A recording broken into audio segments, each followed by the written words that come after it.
friends, welcome back. Scotty the Trucker coming to you from this is one of those cold storage places, one of the big places. I'll flip it around. You can kind of what I'm looking at. A rainy day, not too far from Philadelphia, which I was at this morning, to pick up an empty trailer, but I get ahead of myself. Most videos I'm excited to talk about. This one I'm excited for some of it, but not excited for one of the pieces, and I'll lead with that. Oh boy, I'm naming this video Trials and Tribulations. It has been a week for the record books in my early solo career. This has been I will say, again, just keep balance with all you fence sitters out there. I know there's a bunch of you, and that's fine. It's a great place to be. Be a fence sitter. This is a big decision. But I'll give you another thing to weigh. A couple things related. If you're the type of person that doesn't handle a change in plans very well, or really hates that, this is not for you. If you're a person that likes everything to run smoothly and doesn't handle when things go wrong or badly, or that on a regular basis you're kind of forced into a position of figuring shit out, this is not the job for you.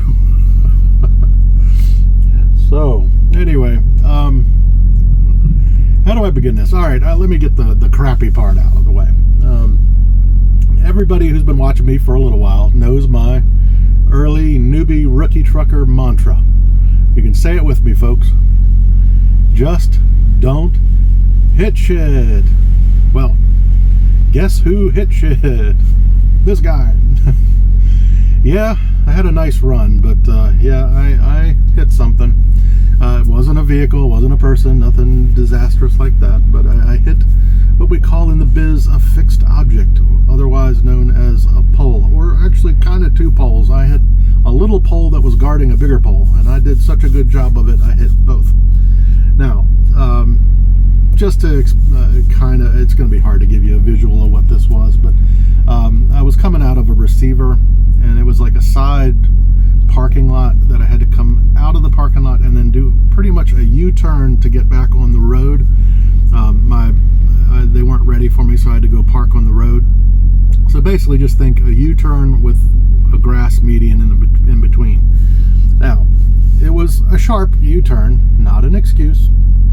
My tandems were all the way back, not an excuse. I knew better. But I took the turn too sharp, and yep, just, I guess, momentary lapse and crack. Hit me about halfway down the trailer. Now looking at it, not a whole lot of damage to either the poles or the trailer. The poles were kind of leaning, they'll have to straighten them back out. But no, they weren't like bent all to crap or anything. Now the trailer, if you just look at it, it was not damage. The actual damage wasn't a lot, but it was to kind of a critical piece. It's the smaller pole was the exact height of the frame of the trailer, which, as everybody knows, is kind of a structural necessity. So anyway, I did the whole deal. You take pictures, of your damage, their damage, exchange information with the guard shack. You fill out a form on your Prime app, and you get charged $500 for deductible. But not a pleasant thing by any stretch. But me trying to find the silver lining, there was a bit of one, I'll say. Leading up to now, this has been a challenging enough few months that there's kind of, and I'm guessing that people in my same situation live with this as well, but kind of an underlying anxiety over just you deal with missed turns, GPS nightmares, almost hitting stuff, things like that, to the point where to me I had kind of an under the surface anxiety that was just telling me it's only a matter of time. You're gonna screw up. And I've seen No Hippies, I think it was his video before this one. I haven't watched the video, but I saw the heading, and it's the heading was you're gonna F up. Well, I think that's true. Certainly in my case, it obviously is. But that's kind of, it's been an anxiety. It's like, kind of a feel like it'll be the end of the world if something like this happens. So the silver lining, I would say, is that this kind of alleviated, kind of got this out of the way. Yes, it happened. It sucks. I hope it doesn't happen again. But it's not the end of the world, as long as you don't make a habit of it. You do what you're supposed to do. You do all that pictures and exchange of information, and you move on. You pay your bill, and you kind of move on. And I don't know how many you get with Prime or what. I imagine it's case by case, but one is not going to make or break you. So if that helps anybody, hopefully it will. It's kind of freed my mind up a little bit. It's like, okay, well, I got that out of the way. Now I can move on. All right, good grief. I've waited too long again to do a video, so I've got so much to go through. I'm going to be pretty much a super fast talker. I'm going to try to summarize, but yeah, the last 3 loads have been troublesome, I will say. All right, so that load with the accident, whatever, the hitting of the pole, that was really the only thing bad that happened with that. Now from that, through that, you talk to your dispatcher. You also talk with RA, Road Assist. They looked at the pictures. They came to the determination that it was not structurally compromised. So they said, we need you to bring it in, but you can drive with it. And so they had me bring it to Pittston. So I was able to kill kind of 3 birds with 1 stone. I was in Pittston for the length of a 34, almost exactly. I got out of there almost as soon as I got my 34, and I wasn't waiting for it to end. That turned out to be about exactly how long it was. So come into Pittston, I put the trailer in the back lot. I fortuitous, I suppose, I had noticed a few days before that my bunk heater with the APU is not working at all. The APU sounds like it's working fine. It's it's firing up like it should, but there's no heat radiating out of anything. So I put the truck in the shop. Also, the day when I was dealing with the hitting the pole, I talked with one of my dispatchers, and they said, well, you're due for your ACE 2 class. You can take that while you're in Pittston as well. So I did, and I love that class. That was great. I wish they gave me some of that information earlier on, but I guess they don't want to overwhelm new drivers. You're already overwhelmed, so I'm not sure I would have retained as much. But basically, I talked about my conversation with Steve, the TNT trainer from the other day. It basically was everything he said, and then put the data behind it. We were able to look at actual screenshots that the dispatchers are looking at, which these trucks give all kinds of information. They know. I mean, they can put in a date range and say how many minutes you spent at 63 miles per hour. And we did that. We plugged in all of our trucks and kind of analyzed how we were doing fuel cost wise and miles per hour, and everything Steve said was corroborated by this class. And I really enjoyed this class. So yeah, this ACE 2 is just basically, it's kind of the second half of your LLC training, basically. So yeah, I enjoyed that too. Shout outs to Javon and Tom. Met them both in the cafeteria there. Enjoyed my conversations with both of you guys. They both are in PSD, so whenever you do go to test, you guys, good luck. You won't need it. You got this. You'll do fine. The whole key to the CDL, as a master who has taken it 3 times, it's the nerves. My advice is to go in there prepared, but the 24 hours before that test, forget about anything trucking. Just relax and try to figure out a way to keep your nerves in check when you go out there. But good luck. I hope everything goes well. All right, from Pittston, I picked up a load from Scranton going up to Ben & Jerry's, Vermont. Not the town of Ben & Jerry's, but Ben & Jerry's, the factory. I don't remember the town. But anyway, Vermont, that's one of the states I have never been to, trucking or otherwise. And man, it was gorgeous going through there during this time of year. I mean, it was a pretty day anyway, but the leaves are changing and everything, really pretty. And I neglected expected to say. I'm probably doing this as a picture-in-picture.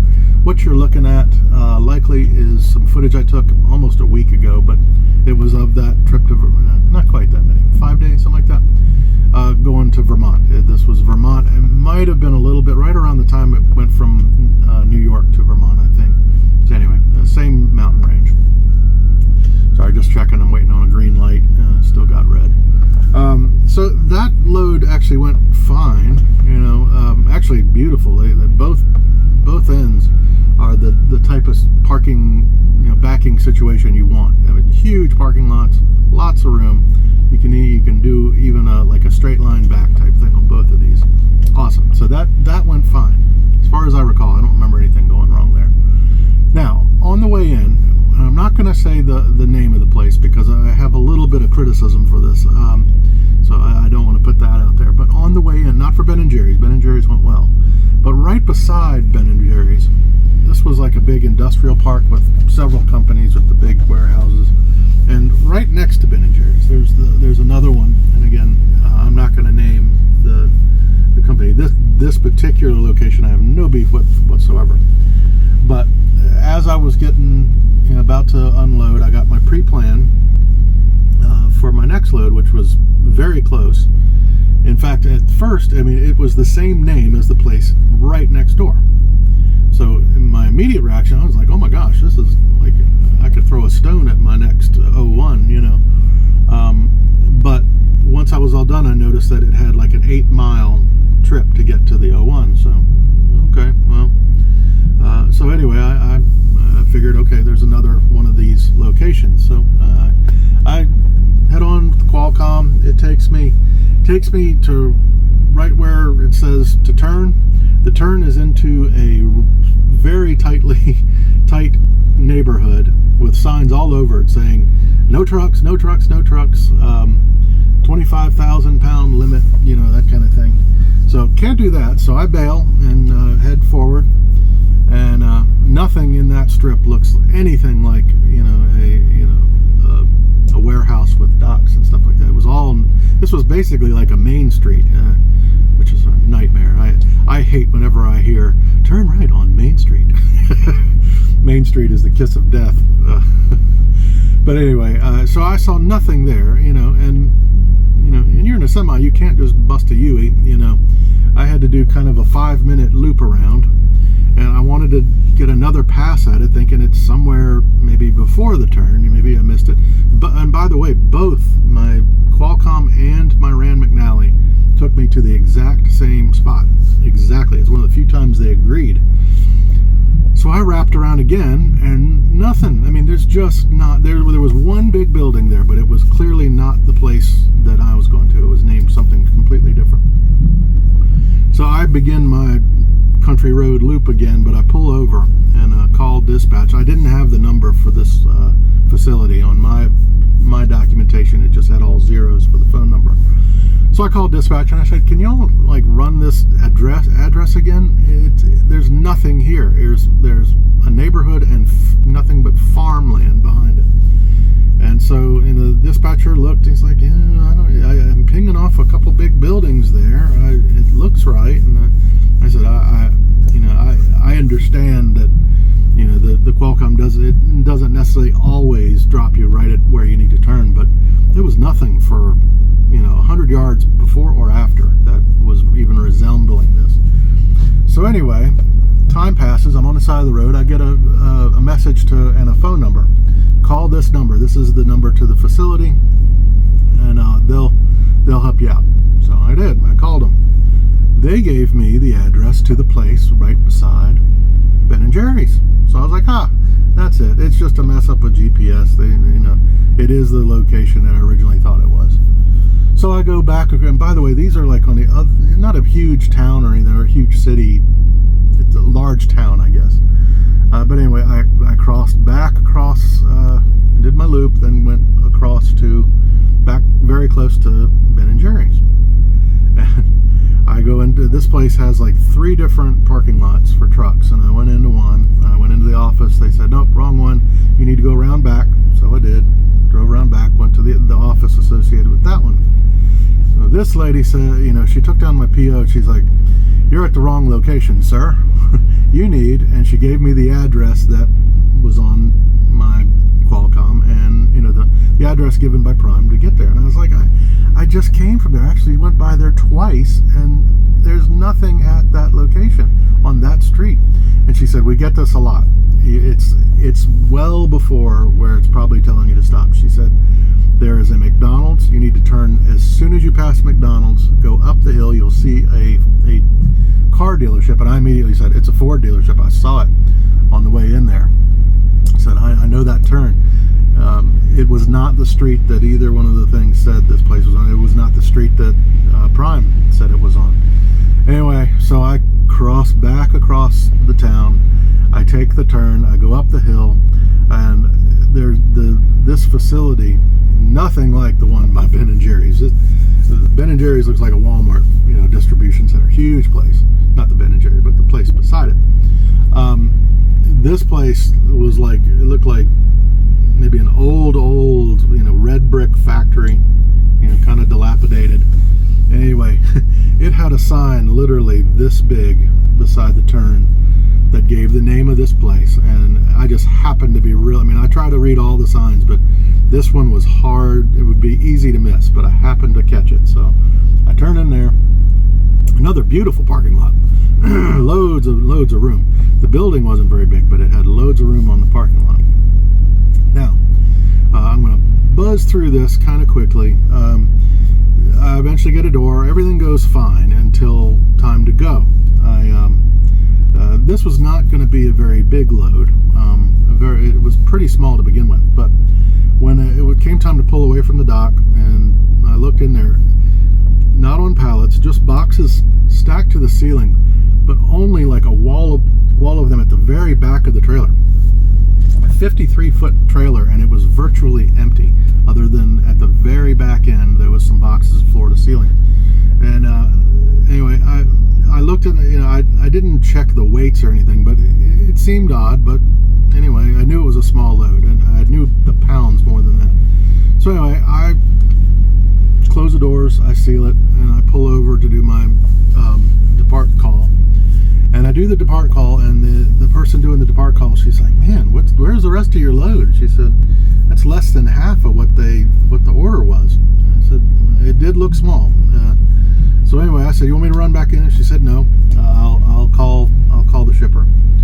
Time passes and passes and passes and passes, and I'm also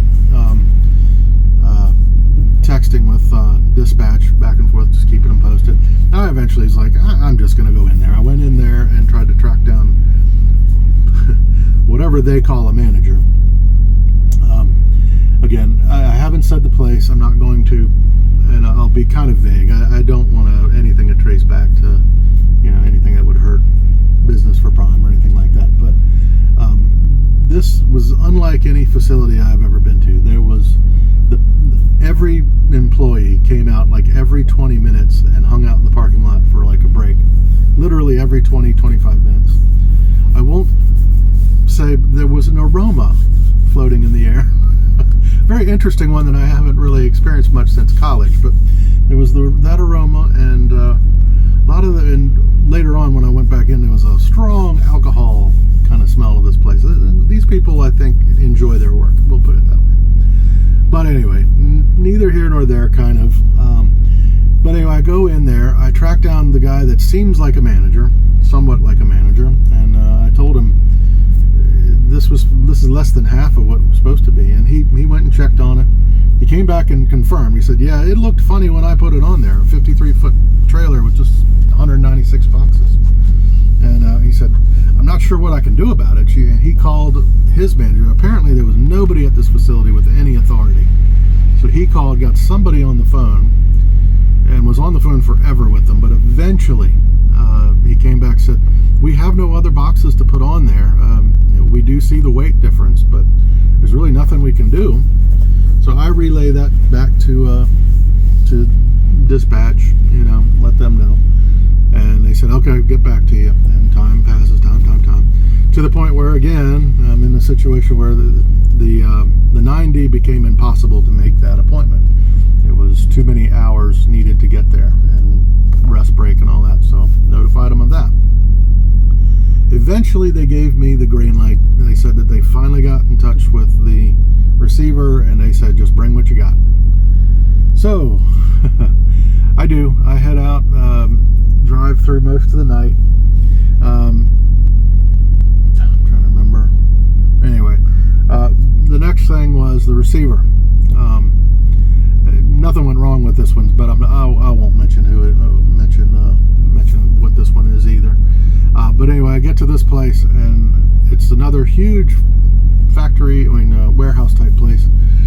Guard checks me in, says this is a drop-in hook, and not on my end. Doesn't say drop-in hook on mine. It's a live load. He said we don't have receivers until Monday. This was Saturday. Yesterday. I was like, oh, okay. Well, I'll get back with dispatch. I don't mind. That's fine. He said just go right up here, drop off your trailer anywhere, and find you an empty. I will say this was a dry load, and the facility deals in dry goods, so I'll leave it at that. So I go up and I drop my trailer and I do a loop around the parking lot, and there is only one. I could find it quickly because it was the only reefer trailer for the whole place, and it was a Prime. Went around back to just check it out, and it had a seal on it. It was a loaded trailer, so no trailers at this place. This is in Maryland, by the way. So let's see. So anyway, I again call dispatch, let them know, there's no hope of getting a trailer. There was no activity. I think this security guard was the only person working at this time. This place obviously shuts down on the weekends.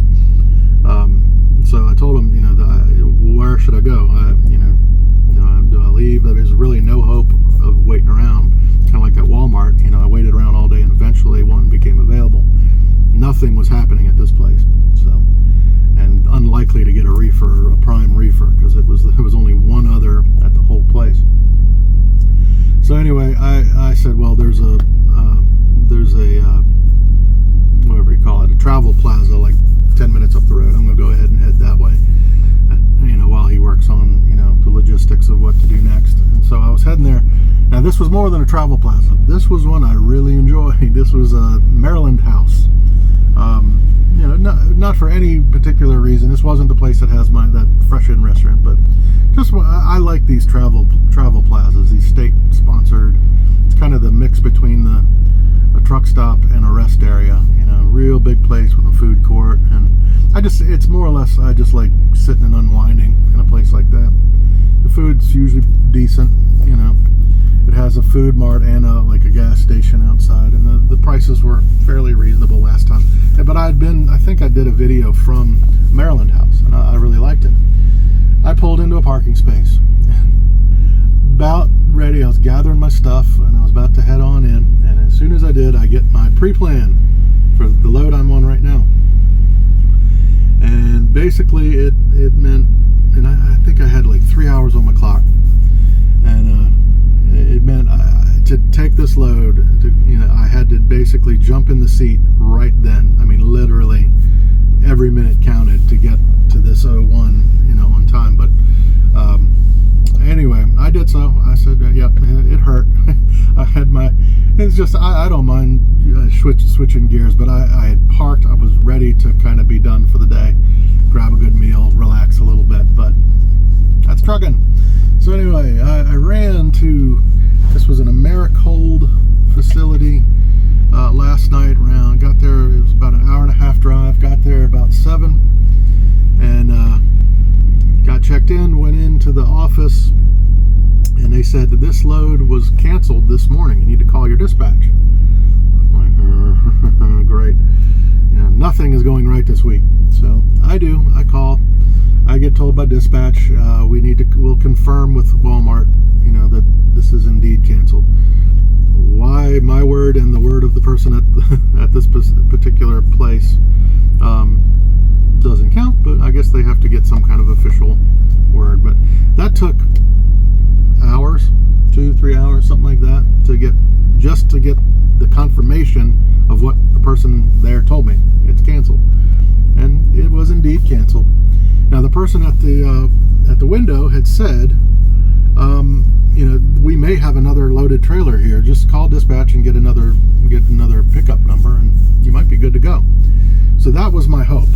And so anyway, after the confirmation, I reiterated with dispatch. I said, they said they might have another one for me, and I really didn't get much of a response on that.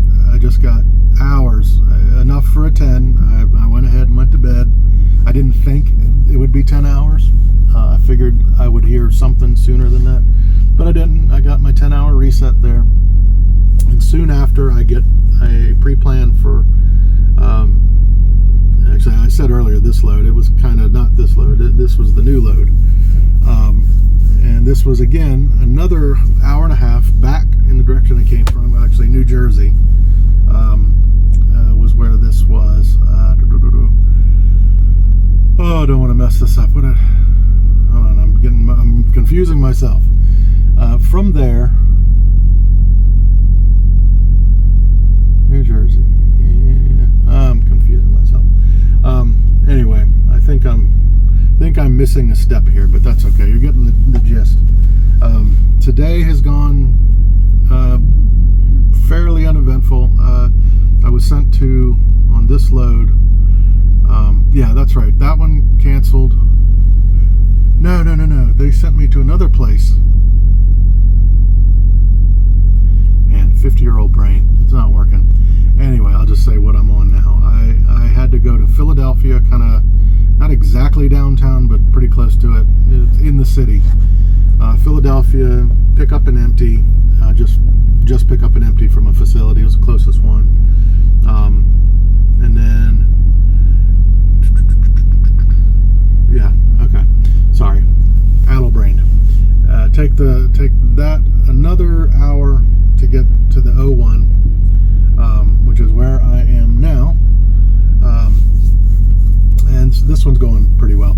Man, this one, the very regimented, man. I mean, more detail-oriented place than I'm used to. A lot of COVID rules, a lot of paperwork, a lot of, when you go into the office, you got to have everything. You almost got to have your birth certificate and everything. Just kidding, but you needed, pictures of the trailer license plate and all that crazy stuff. So, but anyway, other than that, it's gone well, and I am being loaded slowly but surely as we speak. 27 minutes, man. Okay. So anyway, this one is heading to Colorado, although I will not be taking it the whole way. I will be repowered at some point because, and again, those of you that watch my videos know that when my beard gets this long, it's home time.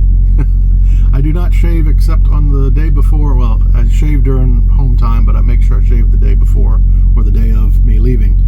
So if it's looking long like this, it means home time's coming. It's not quite to 2 months, but getting there.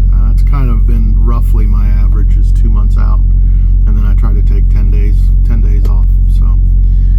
So that's where I'm heading. I don't really know how far they'll turn me around. It's the 2nd, and I need to be home anytime on the 6th. So somewhere in the next 2 days, they'll turn me around with another load. I'll pass this off to someone else, and they'll take the baton and run it to Colorado. So I'm looking forward to home time. My daughter's Sweet 16 is happening not this coming weekend, but the following one. This coming weekend, my other daughter, my youngest daughter, has a band competition, and I love going to those things, man. It's just a great day in the stands, hot dog and peanuts and watching a band competition. Awesome. Can't wait. So that's it. Trials and tribulations. Tough week, but learned a lot, and got a little pressure off me. Got the disaster out of the way. Hopefully it'll be the only one for quite a long time. Fingers crossed. All right, guys, I think that's long enough. I'm just shy of 30 minutes. Hope everybody's enjoying their Sunday. It's albeit rainy this area of the country, and I hope you're well. I'll talk to you soon. Bye-bye.